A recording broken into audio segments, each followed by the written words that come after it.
গ্যাসের সিলিন্ডারে বালতির ব্যবহার করেছেন কখনো? না করলে আজই করে দেখুন। আসসালামু আলাইকুম, কেমন আছেন সবাই? আমি আবারও কিছু গুরুত্বপূর্ণ টিপস নিয়ে চলে এসেছি।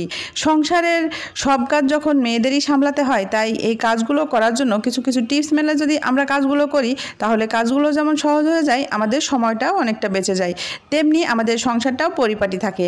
আজকে আমি তেমনই কিছু কাজের গুরুত্বপূর্ণ টিপস নিয়ে হাজির হয়েছি। আশা করছি আজকের টিপসগুলো আপনাদের কাজে দেবে। ভিডিওটি ভালো লাগলে বেশি বেশি শেয়ার করে দেবেন। আমার চ্যানেলে যারা আজকে নতুন, আমার চ্যানেলটি সাবস্ক্রাইব করতে একেবারেই ভুলবেন না। ফ্রিজে কখনো কাগজের ব্যবহার করেছেন? ফ্রিজে কাগজের ব্যবহার করেই দেখুন আপনার ফ্রিজ আর কখনোই নষ্ট হবে না। বন্ধুরা, ফ্রিজ তো আমরা সবাই ব্যবহার করি। বর্তমানে ফ্রিজ সবার এতটাই প্রয়োজনীয় জিনিস হয়ে উঠেছে যে সবার ঘরেই কিন্তু ফ্রিজ রয়েছে। ফ্রিজ ছাড়া কিন্তু আমাদের একটি দিনও চলে না। তো আমরা ঠিকঠাক মতো ফ্রিজটা যদি ব্যবহার করতে না জানি, তাহলে দেখা যায় ফ্রিজটা দ্রুতই নষ্ট হয়ে যায়। তো আজকে আমি ফ্রিজে কাগজের ব্যবহার কেন করবেন, কিভাবে বা ইলেকট্রিক বিল বাঁচাবেন, সেটাই দেখিয়ে দিচ্ছি। বন্ধুরা, আমাদের ডিপ ফ্রিজ হোক বা নর্মাল ফ্রিজ হোক, ফ্রিজের ডোরের গায়ে দেখবেন গ্যাসকেট থাকে। আর এই গ্যাসকেট বা রাবারটাই কিন্তু লুজ হয়ে গেলে ফ্রিজের কিন্তু বড় ধরনের সমস্যা হয়ে যায়, কম্প্রেসার নষ্ট হয়ে যায়। তাছাড়া প্রতি মাসে আমাদের মোটা অঙ্কের টাকার কিন্তু বিদ্যুৎ বিল চলে আসে। তো আপনি কিভাবে কাগজ দিয়ে সেটা সমস্যার সমাধান করবেন, দেখুন এখানে আমি এই ডিপের এই জায়গায় আমি একটি কাগজ রেখে দিলাম। কাগজটা রেখে দিয়ে কাগজটা আমি এইভাবে আস্তে আস্তে টানছি। এভাবে আস্তে আস্তে টানতেই আপনি বুঝতে পারবেন আপনার ফ্রিজে কোনো সমস্যা আছে কি না। যখনই দেখবেন এই কাগজটা এই ফ্রিজ থেকে দ্রুতই বেরিয়ে আসছে, খুব লুজ হয়ে আছে, তাহলে বুঝবেন আপনার ফ্রিজের এই রাবারের সমস্যা আছে। তখন আপনি দ্রুতই এই রাবারটা চেঞ্জ করে নেবেন। শুধু এক সাইডে করলে হবে না, আপনি এভাবে এক সাইডেও করবেন। দেখুন আমি এই সাইডটাও এভাবে চেক করে নিচ্ছি। যে কোনো ফ্রিজের এই রাবারটা কিন্তু ডোরের চার সাইডেই থাকে, তো আপনি চার সাইডে কিন্তু এভাবে চেক করে নেবেন। এই কাজটা কিন্তু একদিন করলে হবে না, এটা মাঝে মাঝে করতে হবে, কেননা মাঝে মাঝে কিন্তু এই সমস্যা হতে পারে। আর কি কারণে এটা হতে পারে সেটা বলে দিচ্ছি। যখনই এই রাবারটা লুজ হয়ে যাবে বা রাবারের ভিতরে ময়লা পড়বে বেশি, আপনি রাবারটা দীর্ঘদিন পরিষ্কার করেননি, এরম যদি কখনো দেখেন, তাহলে আপনি বুঝবেন যে আপনার রাবারটার সমস্যা আছে। এই সমস্যাটা বোঝার জন্য আপনি প্রথমে হাত দিয়ে চেক করবেন। হাত দিলেই বুঝতে পারবেন ফ্রিজের ভেতরে ঠান্ডা বাতাস বাইরে বের হয়ে আসবে, আর তখন আপনি ঠান্ডা অনুভব করবেন। তখনই বুঝবেন আপনাদের রাবারের সমস্যা আছে। হাতের স্পর্শে যদি সেটা না বুঝতে পারেন, তাহলে এভাবে কাগজ দিয়ে সেটা আপনি পরীক্ষা করে নিতে পারেন। তো দেখুন আমি এইভাবে ফ্রিজের ডোরে দিয়ে দেখাচ্ছি, কাগজটা কিন্তু বের হচ্ছে না। যদি এই রাবারটা লুজ থাকতো তাহলে কিন্তু কাগজটা সহজে বেরিয়ে যেত।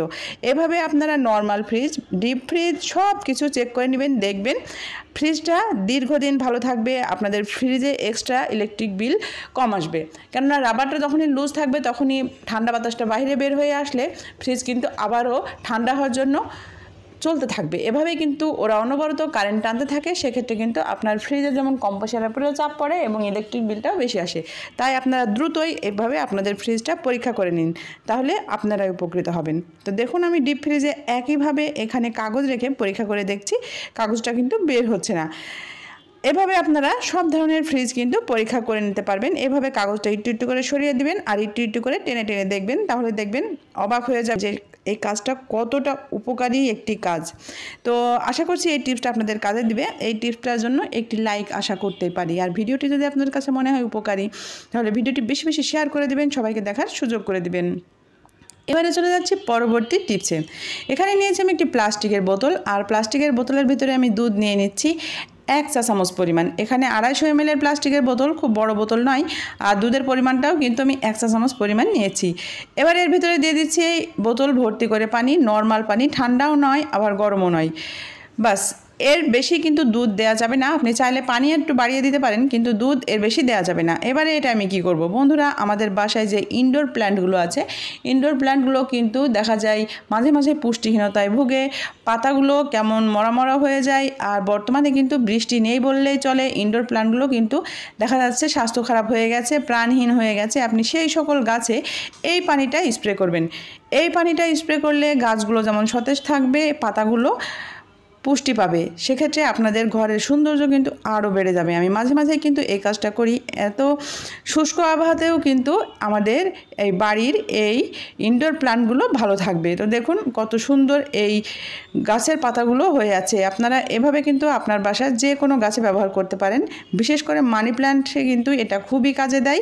তাছাড়া আপনারা সব ধরনের গাছে এটা ব্যবহার করতে পারেন। আপনারা চাইলে এখানে একটু হলুদ গুঁড়ো ব্যবহার করতে পারেন, আর যদি মনে করেন যে না হলুদ গুঁড়ো ব্যবহার করব না, তাহলে আপনি শুধু শুধু এই পানিটাও দিতে পারেন। তবে দুধের পরিমাণ বেশি দিলে সমস্যা যেটা হবে, গাছে কিন্তু পিঁপড়া লেগে যাবে, তাই আপনাদের দুধ অল্প পরিমাণে ব্যবহার করতে হবে। তো আমি এইভাবে আমার বাসায় যে গাছগুলো রয়েছে আমি সব গাছগুলোই দিয়ে দিচ্ছি। এভাবে আপনি আপনার বাসার যে ইনডোর প্ল্যান্টগুলো আছে এভাবে পরিচর্যা করতে পারেন। তো দেখুন আমি এই জানালার সাথে যেগুলো ঝুলিয়ে রেখেছি সেই গাছগুলোই মাঝে মাঝে স্প্রে করি, দেখুন কত সুন্দর আছে। এবারে চলে যাচ্ছি পরবর্তী টিপসে। গ্যাসের সিলিন্ডার আমরা যখন নিয়ে এসে ব্যবহার করি তখন কিন্তু অনেকেরই একটা সমস্যা হয়, সেটা হচ্ছে এটা খোলা রাখে না।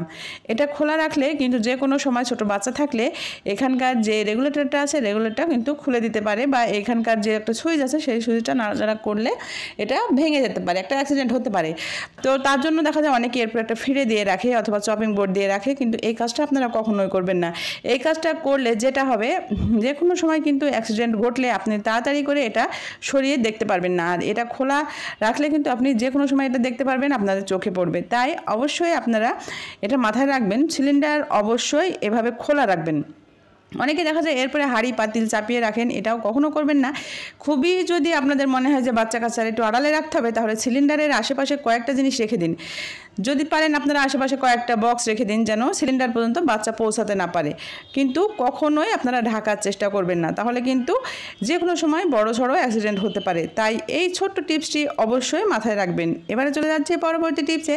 আমরা যখন গ্যাস সিলিন্ডার কিনে নিয়ে আসি, এটা কিন্তু একটা বড় সড়ো বোমা।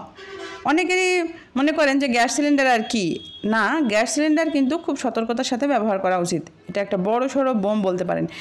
এই সিলিন্ডারটা আপনি যখনই খুলে ব্যবহার করতে শুরু করবেন তখনই কিন্তু একটা রিস্ক। তাই আপনারা অবশ্যই বালতির ব্যবহার করবেন। বালতির ব্যবহার কেন করবেন সেটা বলে দিই। বন্ধুরা, এই যে গ্যাসের সিলিন্ডারটা আপনি লাগাবেন, যে কোনো সময় কিন্তু লিকেজ হতে পারে। লিকেজ হলেই কিন্তু যে কোনো সময় সিলিন্ডার ব্লাস্ট হয়। তো সিলিন্ডার ব্লাস্ট হলে ভয়ে পালিয়ে যাবেন না। আপনার হাতের কাছে যদি বালতি থাকে অবশ্যই বালতির ব্যবহার করবেন। দেখুন আমি এখানে নিয়েছি একটি বালতি, আর এমন সাইজের বালতি নির্বাচন করবেন যেন এই সিলিন্ডারটা ঢেকে যায়। যখনই দেখবেন কোনো কারণে লিকেজ হয়েছে বা কোনো কারণে আপনার সিলিন্ডারে আগুন লেগে গেছে, সঙ্গে সঙ্গে বালতিটা উপর করে দিয়ে দিবেন। আপনি এতটুকু ভয় পাবেন না। যখনই বালতিটা এইভাবে দিয়ে দিবেন সিলিন্ডারের মুখটা কিন্তু আটকে যাবে। সেক্ষেত্রে কিন্তু এর ভেতরে অক্সিজেন না প্রবেশ করলে কিন্তু গ্যাসটা আর জ্বলবে না, তখনই সঙ্গে সঙ্গে গ্যাসটা নিভে যাবে। তাই এই ছোট্ট টিপসটি কাজে লাগান। এই সকল টিপসগুলো কিন্তু প্রতিটা গৃহিণীদের জানা প্রয়োজন, তাহলে কিন্তু আপনাদের সংসারের কাজের কষ্টও কমে যাবে, আপনি সতর্ক থাকতে পারবেন, যে বড় সড়ো অ্যাক্সিডেন্ট থেকেও রক্ষা পেতে পারবেন। তো আশা করছি আজকের ভিডিওটি আপনাদের কাজে দেবে। ভিডিওটি ভালো লাগলে বেশি বেশি শেয়ার করে দিবেন। আমি নিত্য নতুন টিপস নিয়ে আবারও চলে আসবো। সেই পর্যন্ত বিদায় নিয়ে নিচ্ছি। আল্লাহ হাফেজ। আসসালামু আলাইকুম।